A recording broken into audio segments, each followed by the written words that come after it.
April 5ರಂದು doctor Babu Jagjivan Ram ಅವರ 119ನೇ ಜನ್ಮದಿನವನ್ನು ಸಮತಾ ದಿವಸವಂದು ಬೃಹತ್ ಬಹಿರಂಗ ಸಭೆ ಹಮ್ಮಿಕೊಳ್ಳಲಾಗಿದೆ ಎಂದು ಸುದ್ದಿಗೋಷ್ಠಿಯಲ್ಲಿ ಗೌರವ ಅಧ್ಯಕ್ಷರಾದ ಮಂಜುನಾಥ್ ನಾಲ್ವರ್ಕರ್ ಅವರು ತಿಳಿಸಿದ್ದಾರೆ. ಕಲಬುರಗಿ ನಗರದ ಪತ್ರಿಕಾ ಭವನದಲ್ಲಿ ಆಯೋಜನೆ ಮಾಡಿರುವ ಸುದ್ದಿಗೋಷ್ಠಿಯಲ್ಲಿ ಮಾತನಾಡಿದ ಅವರು, ಏಪ್ರಿಲ್ 5ರಂದು ಮಾಜಿ ಉಪಪ್ರಧಾನಿ ಡಾಕ್ಟರ್ ಬಾಬು ಜಗಜೀವನ್ ರಾಮ್ ಅವರ 119ನೇ ಜಿಲ್ಲಾ ಜಯಂತ್ಯೋತ್ಸವದಂದು ಸಮತಾ ದಿವಸ ಎಂದು ಬೃಹತ್ ಬಹಿರಂಗ ಸಭೆ ಆಯೋಜನೆ ಮಾಡಲಾಗಿದೆ ಎಂದು ತಿಳಿಸಿದರು. ಈ ಸಂದರ್ಭದಲ್ಲಿ ಜಿಲ್ಲಾ ಜಯಂತ್ಯೋತ್ಸವ ಸಮಿತಿ ಅಧ್ಯಕ್ಷ ರಾಜು ಹದ್ನೂರ್ ಸೇರಿದಂತೆ ಅನೇಕರು ಪಾಲ್ಗೊಂಡಿದ್ದರು. Bureau report RJ32 Kannada news Kalaburagi. ಪತ್ರಿಕಾಗೋಷ್ಠಿಯ ಉದ್ದೇಶ ಏನಂದ್ರೆ 2-3 ದಿನ ಬಾಕಿ ಇದೆ.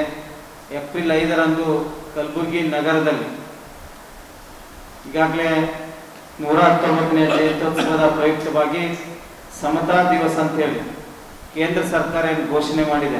ಬಾಬು ಜಗಜೀವನ ಜನ್ಮದಿನವನ್ನ ಸಮತಾ ದಿವಸವಾಗಿ ಆಚರಿಸಲು ಏನು ಸಂದೇಶವನ್ನ ಕೊಟ್ಟಿದ್ದಾರೆ.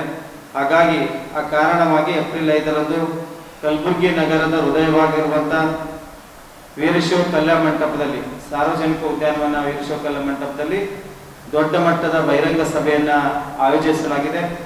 ಈ ಸಭೆಗೆ ವೇದಿಕೆಯ ಹೆಸರನ್ನ, ಈ ಸಭೆಯ ವೇದಿಕೆಯ ಅಜಾತ ಶತ್ರು ಮಾಜಿ ಸಚಿವರು, ಮಾದಿಗ ಸಮುದಾಯದ ಹಿರಿಯ ಮುತ್ಸಜ್ಜಿಯಾಗಿರುವಂತಹ ದಿವಂಗತ ಜೀರಾಮ್ ಕೃಷ್ಣ ಅವರ ವೇದಿಕೆಯ ಅಡಿಯಲ್ಲಿ ಕಾರ್ಯಕ್ರಮವನ್ನು ಜರುಗಲಿದೆ. ಅದಲ್ಲದೆ ಕೂಡ ಈ ಕಾರ್ಯಕ್ರಮದ ಮುಖ್ಯ ದ್ವಾರಕ್ಕೆ ಕಾಯಕ ಶರಣಗಳಾದಂಥ ಶಿವಶರಣ ಮಾದರ ಚೆನ್ನಯ್ಯ, ಮಾದರ ಧೂಳಯ್ಯ, ಡೋರು ಕಕ್ಕಯ್ಯ, ಸಮಗಾರ್ ಹರಳಯ್ಯ, ಉರ್ಲಿಂಪೆದ್ದಿ ಈ 5 ಶರಣರುಗಳ ಒಂದು ಮುಖ್ಯ ದ್ವಾರಕ್ಕೆ ಹೆಸರಿಡುವ ಮೂಲಕವಾಗಿ ಅರ್ಥಪೂರ್ಣವನ್ನ ಕಾರ್ಯಕ್ರಮವನ್ನ ಮಾಡಬೇಕಂತೇಳಿ ನಮ್ಮ ಎಲ್ಲ ಸಮಿತಿ ಸದಸ್ಯರು ಒಳಗೊಂಡಂತೆ ಇದನ್ನ ಕಾರ್ಯಕ್ರಮವನ್ನ ಜರುಗಲಿದೆ.